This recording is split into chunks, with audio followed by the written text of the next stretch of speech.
If you're waking up in the middle of the night at 2 to 3 a.m., same time every night, bright-eyed, bushy-tailed, you probably need some phosphatidylserine. That'll really help just calm your adrenals so that you can reset your circadian rhythm and get back into normal sleep patterns. Today, you get to hear from me. Every day in patient appointments, I get asked so many questions and I feel like I'm answering the same things over and over again, so I thought it might be a good idea to answer some of those on the show today. I also posted on social media and a few other places to garner other common questions, so today I'll be speaking to those questions and talk about why eating organic is important, why using clean personal care products are important, if hormones cause cancer, the relationship between toxins and weight gain, and hormone imbalances, and also dive into how we should be eating on a daily basis. We're going to cover a lot. Let's get started. Welcome to the Your Longevity Blueprint podcast. I'm your host, Dr. Stephanie Gray. My number one goal with the show is to help you discover your personalized plan to build your dream health and live a longer, happier, truly healthier life. Welcome to another episode of the Your Longevity Blueprint podcast. Today, your guest is me, Stephanie Gray. Okay, so I'm going to just start reading off some questions and answer them as best as I can here. So to be honest, many of these answers come right from my book, Your Longevity Blueprint, so be sure to check that out. The first question was, why is eating organic so important? And I'd say, well, because our food is so tainted with chemicals, and chemicals lead to chronic disease. Real organic food is most packed with nutrients, and this does matter. So specifically, eating organic can reduce the amount of chemicals in your diet, particularly pesticides, right? So the use of insecticides, fungicides, fertilizers, weed killers are monitored with organic food production. So organic farming is going to produce healthier food without the use of those toxins, right? Eating organic is also the best way to avoid genetically modified or GMO foods, those ingredients and contamination. So no artificial colors, flavors, or preservatives are also allowed in organic foods. And if you haven't noticed, those are everywhere. So start reading labels because you're going to find those artificial colors, flavors, words you can't pronounce everywhere. For Christmas, my son got some treats from family members, and I was just kind of reading over the list of the ingredients, and I thought, oh my gosh. I mean, I do allow him to have some of those, for instance, over the holidays, right? But not on a daily basis. And you actually, if you did explore probably what you're putting in your mouth and your child's mouth on a daily basis, it's going to have a lot of these crappy ingredients. And so you really want to limit those and really elect for organic where you know those ingredients will not be allowed. Plus, there are other benefits. Organic farming can help create healthy soil, and healthy soil creates healthy food and a healthy environment, right? So our food comes from our soil, and we need healthy soil because that's the basis for all of our agriculture. Organic farmers are going to use organic fertilizers and organic matter, things you can compost, and animal manures and those sort of things to build healthy soils. Organic food is also going to contain more vitamins, minerals, enzymes, and micronutrients than conventionally raised food. And this is well evidenced in the literature. So we know studies show higher antioxidant activity, higher omega-3 fatty acid content in organic foods. And I'll reference one study here. There's a 2001 study published by the Journal of Alternative and Complementary Medicine, where they looked at already published literature to compare the nutrient content in the 5 common organic vegetables versus conventionally grown ones. So they looked at carrots, spinach, lettuce, potato, and cabbage, and there was significantly more vitamin C, iron, magnesium, and phosphorus, and less nitrates in organic versus the alternatively grown foods. I'm not a big advocate for dairy, as you know, if you listen to my show. I know it tastes delicious, but it's just not good for you or your weight or your hormones, which I'll get to later in today's episode. But a 2019 study on dairy products also showed that antibiotics were detected in 60% of conventional milk samples, just like milk off the shelf, right? Versus the organic samples, which didn't contain antibiotics. So when you're eating organic, hopefully you're not going to be exposed to those things like the antibiotics that are going to negatively impact your microbiome. Okay, so next question is, how do toxins relate to weight loss and hormone imbalance? And I really dive into this in chapter 5 of my book. But again, this is something that I say to my patients every day. Your body will hide toxins in fat or fluid to protect your internal organs. So the problem is then people who are exposed to these toxins keep gaining weight. Now, on the contrary, if you can get your fat cells to release the toxins, your fat cells shrink and you lose weight. So you really need to think about where you're exposed to toxins.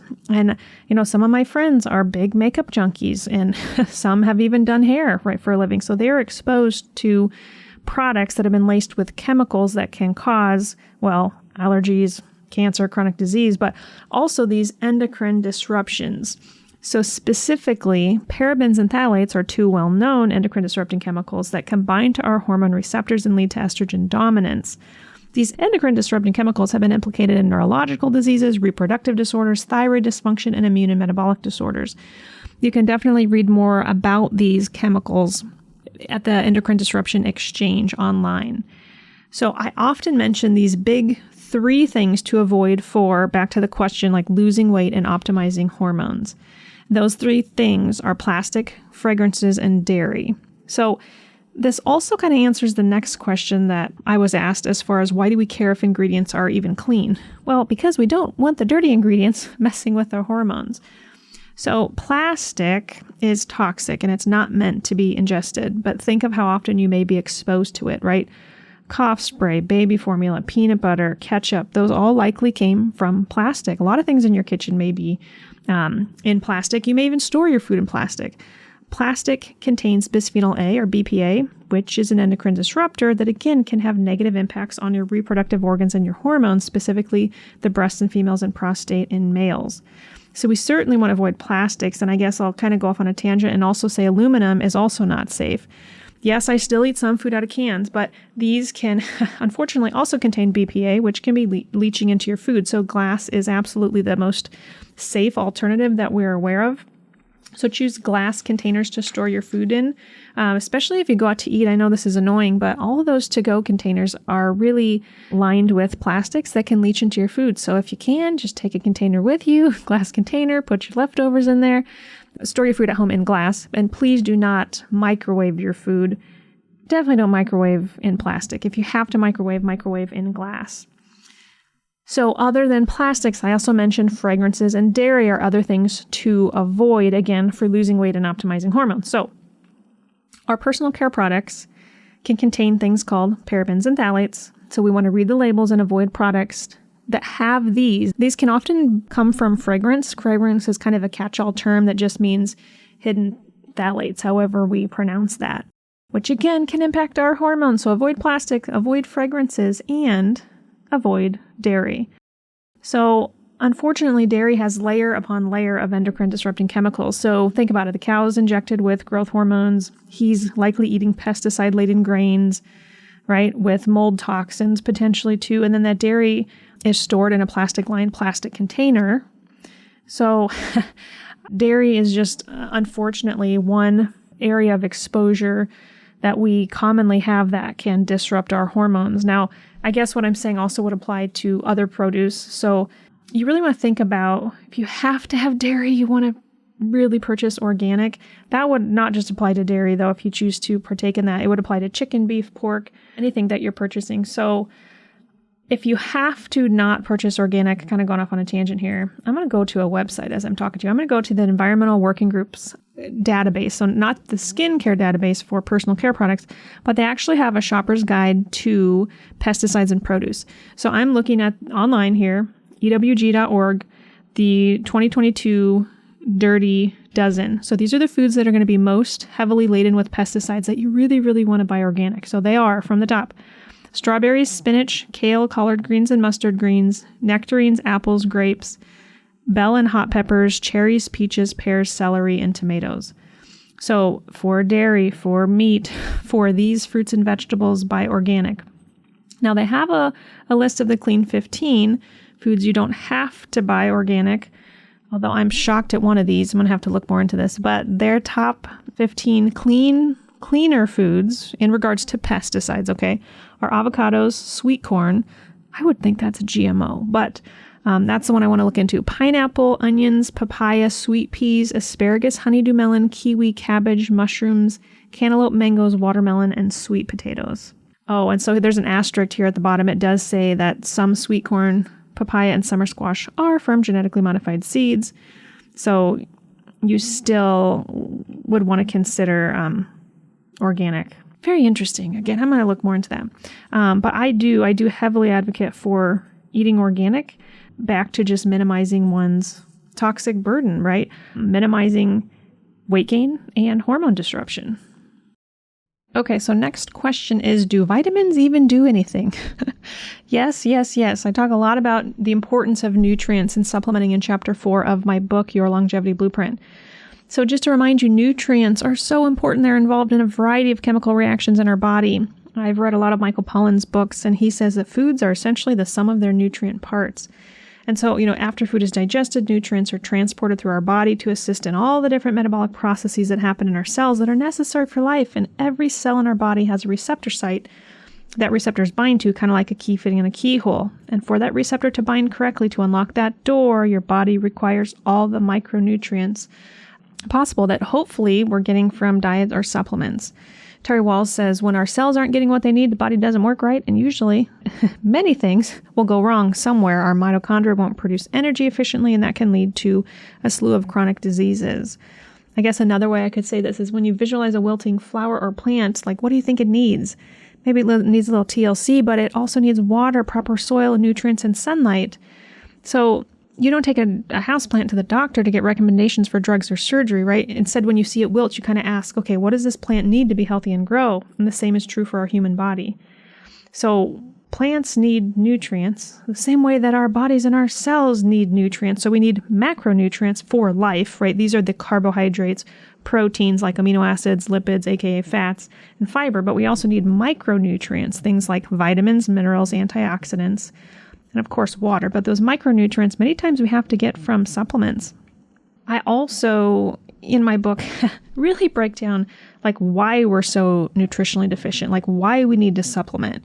I'm just briefly going to answer that here. So we have very deficient soil. Again, we want to nurture our soil. We want to have organic soil that can produce high quality organic foods. But unfortunately, our soil has been very over-farmed. And we've been using so many herbicides and pesticides and GMOs. Our soil is just deficient, and it's not producing foods high in nutrient content like it used to. Our harvesting, processing, storing, even freezing techniques, cooking with high temperature, like back to the microwave, right, can also rob our food of nutrients. And medications deplete nutrients as well. And so there are just a slew of reasons why we do need to supplement. But I can tell you that my patients who take their supplements are healthier, and they're definitely living longer. So do you need vitamins? Like, do you need supplements? Do they do anything? Yes, they absolutely do. But I guess the other part to that answer would be only if you're getting high quality, well-sourced products at therapeutic potencies, right? So just something that you might get over the counter from drugstore might not do anything. You want to make sure you're getting high quality products. And I heavily discuss that in another supplement episode. All right, next question is, what is the relationship between stress, cortisol, and longevity? Probably could do a whole episode on this, but there is a huge relationship here. I will, I guess, in short, condense that answer to saying that being in a sympathetic fight or flight state long-term, right, with high cortisol can lead to high glucose, which means insulin resistance, right, diabetes, heart disease, ultimately the top leading causes of death, right? So that'll reduce your longevity. High cortisol can also suppress the immune system. And conversely, activities like meditation, where we're putting you more in that parasympathetic calming state, can help you live longer, right? Reducing the risk for chronic disease. And my goal was, which will be launched by the time this episode launches, that I would have 3 or 4 episodes on just this in January 2023. So be sure to listen to those. Now, next question is, do most women need progesterone? What are the benefits and the downsides? I wish I could say no, but I actually think the answer is yes. I do think, at least in my patient population, I do think a lot of women need progesterone. And I think that's partially because, back to the stress state I was just talking about, I say that stress is our body's biggest hormone hijacker. So when we have this high-stressed state, unfortunately, our progesterone levels can be very low. Progesterone is the most soothing, calming hormone, great for sleep and anxiety. So women many times need progesterone because they're stressed with high cortisol, because they have high estrogen. Back to what we've talked about earlier in the podcast today, use of pesticides and herbicides and consuming dairy and plastic and fragrances, all of those things can increase estrogen. And then you combine that with a stress state, and low progesterone, and boy, oh boy, do you have some hormone imbalances. So what are the benefits of progesterone? It promotes normal sleep patterns, again, provides that relaxing calming effect. It can inhibit breast tissue overgrowth, can increase metabolism and promote weight loss, help balance your blood sugar levels, and it actually acts as a natural diuretic. It can help you get rid of some fluid. It can normalize blood clotting, unlike synthetic progestins, which can increase blood clotting. It can stimulate the production of new bone and enhance the action of the thyroid receptors. It can definitely alleviate depression and reduce anxiety. I see this in my patients all the time. It's great for preventing cyclical migraines. And of course, it can reduce symptoms of menopause, perimenopause, and PMS. That's why we use it. It can protect against breast cancer, osteoporosis, and heart disease. And it moderates many side effects of estrogen dominance, that estrogen excess, like reducing fluid retention, bloating, bleeding, and headaches. It can also really help regulate cycles. When patients have the heavy, irregular bleeding, many times cycling, the younger women on progesterone can help to regulate things and get that bleeding under control. For postmenopausal women, they can just take it every single night. They don't need to cycle it. Next question is, I thought hormones cause cancer long-term. So how is what you prescribe different, and what would you do differently if I have a strong family history of breast cancer? So I'll answer the first part of the question here. So if hormones cause cancer, we'd have a bunch of teenagers with high levels getting cancer and then elderly people with low levels not getting cancer, and that's not the case, right? So maybe we'll break down some breast cancer facts first. I believe 75% occur in postmenopausal women and 80% are hormone receptor positive, with the median age being about 61. Now, I would say the negative hype stemming around hormones causing cancer comes from the Women's Health Initiative study, which was of about 17,000 women. And that study did show increased risk of stroke, heart attack, blood clots, Alzheimer's, and breast cancer risk. But a lot of things were done wrong in that study.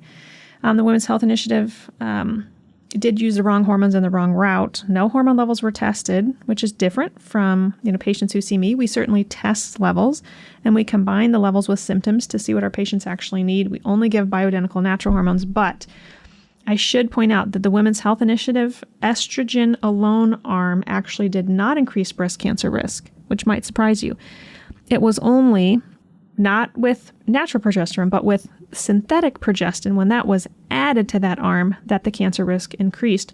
Interestingly, the long-term follow-up to that study, which I think was published in JAMA, the Journal of the American Medical Association, in 2017, actually showed hormone therapy is not associated with either increased cardiovascular disease or cancer mortality.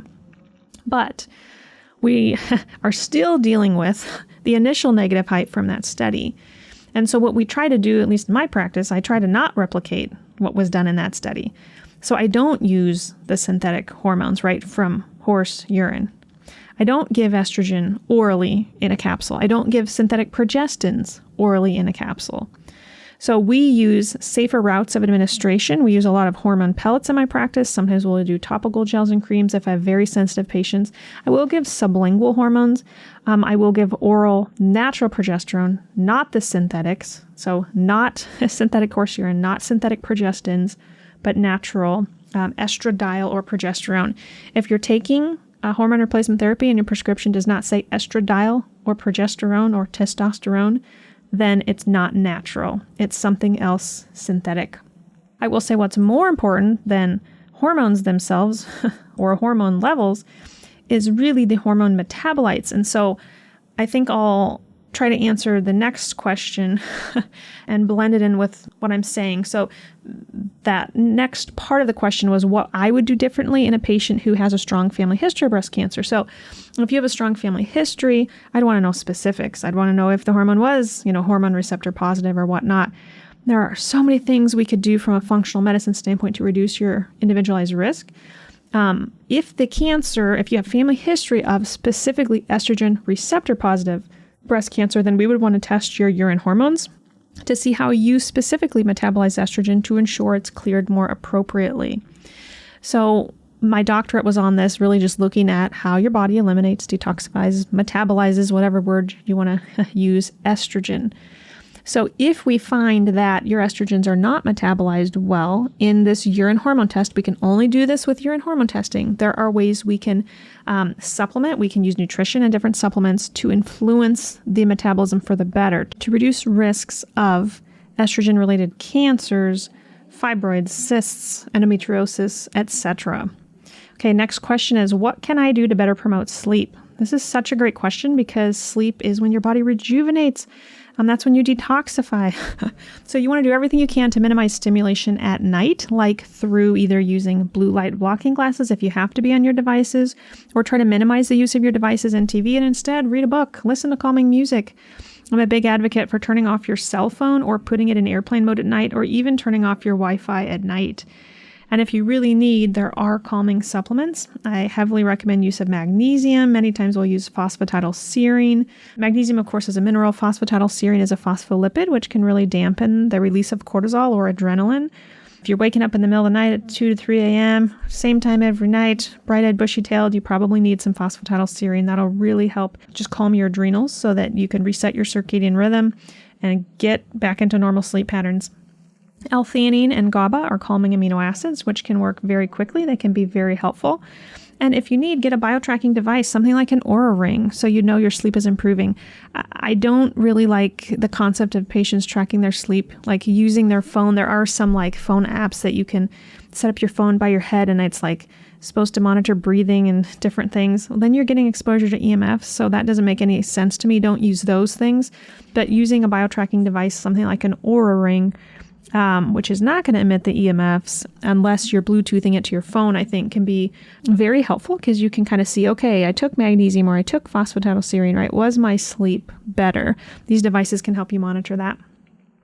All right, next question is, how important is mold and parasite testing when you have hormone imbalances and autoimmune issues? So this is kind of a loaded question, and I think the answer depends because for one person, knowing that they have parasites could be their answer. And for another, it might not really impact their situation. So I might bring this back to kind of three things I'm always thinking about, especially in younger individuals who still have like gland function left. So, I mean, someone who still has per se their ovaries, right? Not a 70-year-old postmenopausal woman who's maybe had a hysterectomy, but a younger woman who's wanting to improve hormone imbalance symptoms. So the three things I many times mention, and I have a little cheat sheet for these on my website, 3 tips to boost your hormones naturally. I always talk about reducing stress, detoxing the body, and fixing nutritional deficiencies, again, for the purpose of optimizing hormone function. Now, tying in the parasite question to this, parasites can lead to nutritional deficiencies, and they certainly are a stressor on the body that can, again, rob you of hormones. So when I'm working with a client who has hormone imbalances, I may first work with them on stress reduction, but then concurrently test them for nutritional deficiencies, and then eventually, help them work through like a liver cleanse to help detox the body. I'm not going to really necessarily start testing them for parasites, but if they have a lot of nutritional deficiencies and GI concerns and they're not improving, you bet we will look deeper. We'll run a stool test, and if they then are found to have a parasite, which we treat, and eradicate, then could that improve hormone imbalance? Yes. Now, the second part of that question is kind of asking if parasites can trigger autoimmune conditions.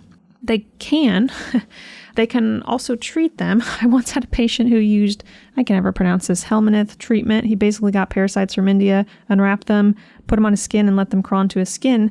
And there is some evidence on that sort of treatment for specific conditions. But in general, intestinal parasites are a known cause of some inflammatory and autoimmune diseases. So we know, again, autoimmune diseases can have infectious triggers as a root cause, like the parasites, bacteria, fungus, or viruses. Toning this down a bit, I can say, like in my career, I've seen thousands of patients with autoimmune diseases, and I can't say, treating one parasite, cured. I would never say that cured their autoimmune disease. But I can say that many of my patients with autoimmune diseases have GI issues, and that are, discovered through food sensitivity testing and a stool test. So they may have too much bad bacteria in their gut. For instance, in my office, I have this little kind of chart showing various autoimmune diseases and then infectious agents that are associated with that disease, which is actually pretty cool and exciting because once I started running more stool tests on patients, I would actually find, like on a patient who had ankylosing spondylitis or rheumatoid arthritis, I'd find Klebsiella. And I thought, holy smokes. So, from my perspective, reducing the burden, that infectious burden by treating the Klebsiella, should then help the patient with those autoimmune symptoms. And I was finding on the stool test was matching my little autoimmune, disease and infectious agent chart. So it was at least exciting for me that what I was finding was congruent with that table, and then I would treat patients appropriately. And then all in all, again, if we're minimizing the stress on the immune system, minimizing some of the infections, we don't cure the autoimmune disease, but in time, the autoimmune disease symptoms lessen. And so that's been very exciting for me. Next question is, what is the biggest problem with PCOS patients? Is it diet and lack of exercise, or is it toxic exposure and the link to the body holding on to such toxins? Well, I'd have to recommend you listen to my 2-part PCOS episode with Dr. Felice Gersh, episodes, I think, 54 and 55, because she dives into this heavily. But in my personal opinion, yes, it's toxins. First and foremost, toxins. And so if I can get these patients to detox, they always feel better. Many of my patients are so symptomatic. And so I've had a handful of patients who really needed progesterone. I mentioned the importance of progesterone earlier in this episode. But these patients not tolerate it, and many of these patients are so toxic that what I needed to do is take a step back, be a little more gentle with them, and first just get them better detoxing, get their lymph moving, and then eventually work them into foods that help with detox and a liver cleanse program. And so, yes, I think the biggest problem with PCOS really is toxins. Okay, next question is supplements for kids. Which ones are worth buying? Well, obviously I'm biased to what we carry here. And I explain this in long episodes 108 and 109, what more you need to know about the supplement industry with Thomas Pennell. So I would say, first and foremost, always read labels. So tons of supplements and even medications have dyes and extra sugar. So which ones are worth buying? Well, I heavily think kids need a multivitamin, vitamin D, probiotic, and fish oil. And that is really, I would say, well, by the time this episode launches, my son will be 4 years old, and those are what he takes daily. So I give him the Orthomolecular Super Newts multivitamin that's chewable. Many times I'll give him a chewy vitamin C gummy, and then vitamin D drops. And then at dinner, the chewable Orthomolecular Probiotic and the Nordic Naturals chewable fish oil. Occasionally, I'll give him the Vira Kid product when he is going to be exposed to sick kiddos or when we go to church, whatnot, during flu season. And I really like the Natronix cough syrup that we also carry from Ortho. It doesn't have all the extra crap, right, that a lot of the over-the-counter cough syrups have. We carry the full line of the Orthomolecular Kid products here at the Integrative Health and Hormone Clinic. But I would also encourage you to listen to my episodes. So I already mentioned a couple episodes with Thomas Pennell. I also have a third episode with him, number 117, How to Not Get Sick. And we do talk about kids' products at the end. I think it's around 50 minutes. You can certainly listen to episode 97, which is about getting your kiddos into the kitchen with Katie Kimball. So if you have picky eaters, I think her top tip is to get them involved in cooking. It makes a world of a difference. And I've seen this with William also. If he can help us make chicken and rice soup, he wants to eat it. He cut those carrots, right? He wants to then enjoy the fruit of his labor, and he's proud that he did that and added the spices. And so I've taken her advice, and I think that's one thing I would recommend for picky eaters is certainly getting those kids into the kitchen. And then a third episode for just tips on supplements for kids is 76. It's on creating immune resilience for your kids with Dr. Elisa Song. Just huge resources there. I know I keep referring to past episodes, but there's just more information. There's more free episodes on these topics, and so it's hard for me to not mention them. What about kids that deal with constipation? That's the next question. So I have a lot of friends whose kiddos are constipated as well, and we treat kids the same way as adults, right? We need to assess their diet. Are they getting good fiber, water, and exercise? Or are they just eating wheat and cheese-laden crackers all day long, right? They've got to get their vegetables. Can you get them into a smoothie? Can you get more fiber in that, right? I would say please don't give your child Miralax. It has formaldehyde in it. It's not safe long term. So try the Calm magnesium powder, or we have a supplement even for just little ones, even babies, called Ready, Set, Go. Basically, it's very high fiber. It has, I believe, plum, fig, psyllium, fennel, caraway, coriander, and ginger, which can really help, and it really doesn't taste too bad. Also, remember, probiotics can help with regularity. And then I also find that electrolyte drinks, so I do a lot of the Ultima electrolyte drinks. I like LMNT also, but LMNT, which we carry here, is very high salt, so my little son William does not need that. But I find that when I make like a big 30-40 ouncer of my Ultima electrolyte mix, I'll give him just a cupful, and the little bit of mag citrate in there can also really help him with regularity. If your child's old enough, even topical castor oil packs can help. But I really want to emphasize how important diet changes are. So many times if we see kids with constipation, we test them for food sensitivities and they eliminate them, right? Things like gluten and dairy, the constipation resolves. So are supplements available to help? Absolutely. But rather than spend money on supplements, changing the diet is, I think, first and foremost, top thing to do. Alrighty, next question is, if I could recommend 3 things I would want each patient to invest in, what would they be? Well, I kind of want to say like their health, obviously, invest in their health, but I think this question pertains to their health. Like, what specific things could they invest in? So it's hard to pick. I'd have to say cleaning up their diet, right? Getting the gluten out. Like, if they change nothing else, get the gluten out. It's just not helpful to anyone. And I guess when I say clean up the diet, I would also say to eat organic, which we've talked about today. For patients who have some gaps there with how clean they're eating, that's where the supplements come in, right? So I'd say cleaning up the diet's number 1, and then cleaning up your air and water. If I can combine those as number 2, I will. So this means making sure you're not drinking tap water, you're not drinking bottled water, right? Out of, plastic bottles, that you have some sort of water purification system going. We do have reverse osmosis in our home. And then to clean up your air. So we do have air doctors going, a couple different ones in our home to clean up the air. So when we're sleeping at night, we're breathing air, we're drinking clean water and eating clean, right? Then thirdly, I'd say manage stress. And we already talked about, when you're in a high stress state, your cortisol rises, and then you're at a greater risk of all chronic disease. So I would say making sure you're taking time every single day to do something that you enjoy, right? As far as managing your stress, whether that's doing a meditation, it could be going on a walk, it could be hanging out with friends, reading a book, doing something that brings you joy and helps you get back into that calming state of mind would be the third thing. Okay, next question is, I want to understand better ways to eat.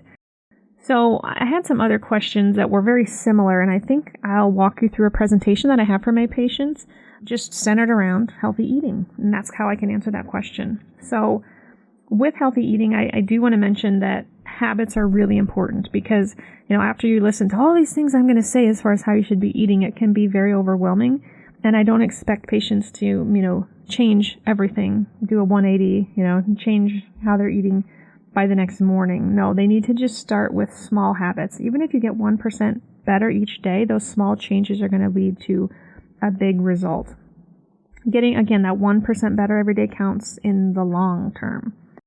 So to answer the question, how you should be eating, I think it depends, but I would say the answer is always to eat real food, right? Not processed stuff that comes out of boxes. Like, eat actual, real, colorful fruits, vegetables, proteins.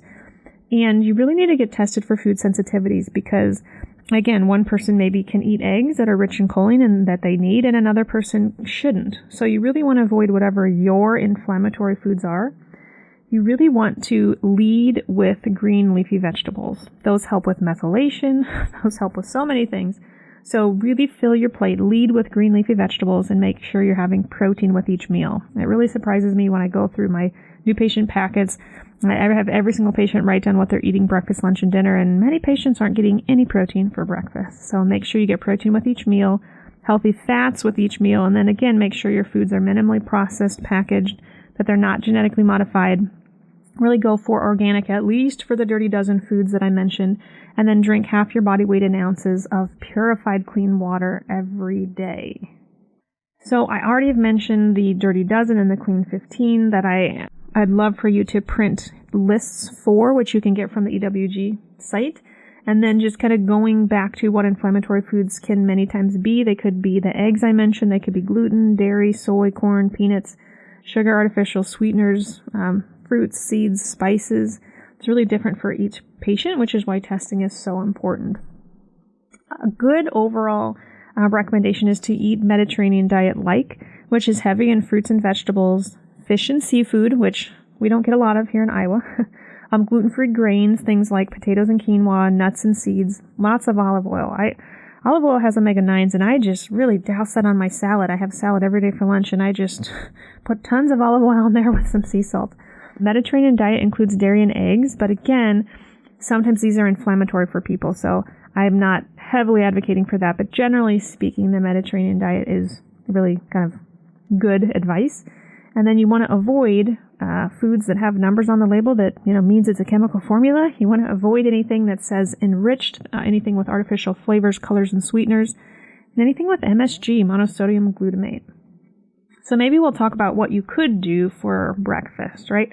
So for example, do something like a smoothie with healthy fats. You could even put an avocado in there.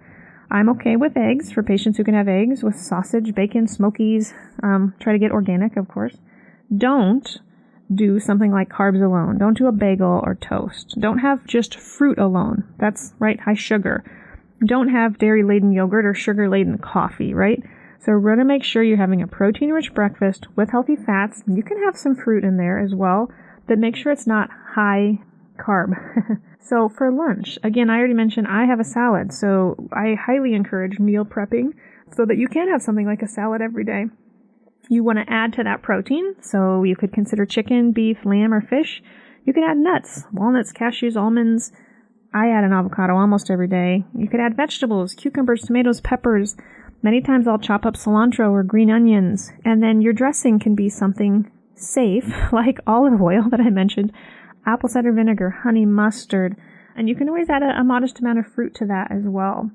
If you want to make some homemade salad dressings, if my olive oil doesn't appease you, you could make a balsamic vinegar, which is really just balsamic vinegar, Dijon mustard. You could add some maple syrup or honey, salt, and then the olive oil. You could try making your own Italian dressing, which is really white vinegar, Dijon mustard. Again, you use maple syrup. You could use a clove of garlic, grated if you can tolerate that. You could add some dried oregano, thyme, basil, again, salt and olive oil. Really pretty easy, and these will last a while as well. Now for dinner, how should you be eating? Well, similar here, but protein, veggies, and then for dinner, I'm okay when patients have a few more carbs.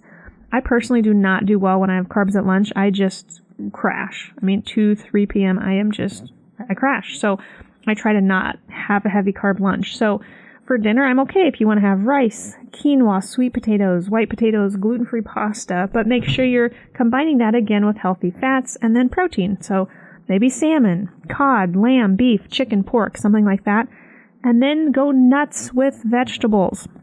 You could do broccoli, cabbage, asparagus, onions, mushrooms, zucchini, peppers, carrots, cauliflower. Make a sheet pan of vegetables. I love it when my husband does that. The dinner is very colorful, right? If you're doing zucchinis and tomatoes and peppers and onions, you're getting green and red and yellow and potentially purple, right, on that sheet pan.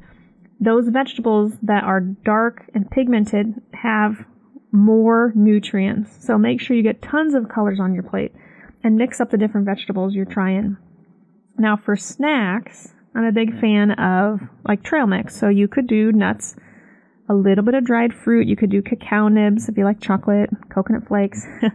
You could also snack on fruit with different nut butters or vegetables with nut butters or hummus, salsa, guacamole. And you can even make your own protein bars.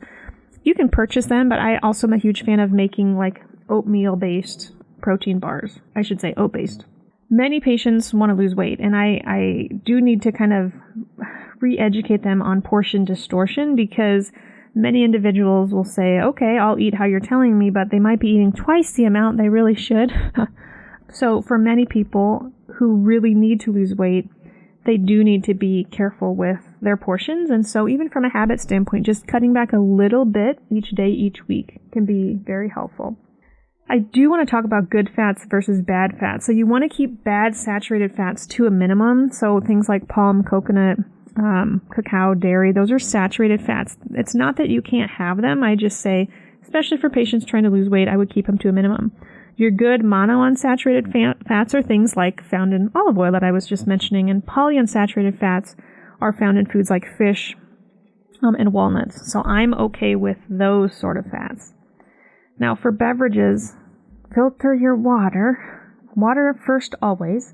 Hopefully you'll add some electrolytes to it, which is something I certainly need to do, especially when I'm drinking the dead water, right, which really the electrolytes have been removed from. You can certainly drink some organic black coffee. Make sure it's mold-free. You can drink organic teas. And then carbonated beverages on the acceptable list. Some companies, you'll see this all over Instagram, have gotten a really bad reputation. So not all the carbonated beverages out there are acceptable. So yes, I'm going to refer you to those lists for that. Now, in regards to alcohol, patients often ask me about this. Everything in moderation, but I would say typically I'm recommending patients avoid beer and liquor from foods that they're sensitive to.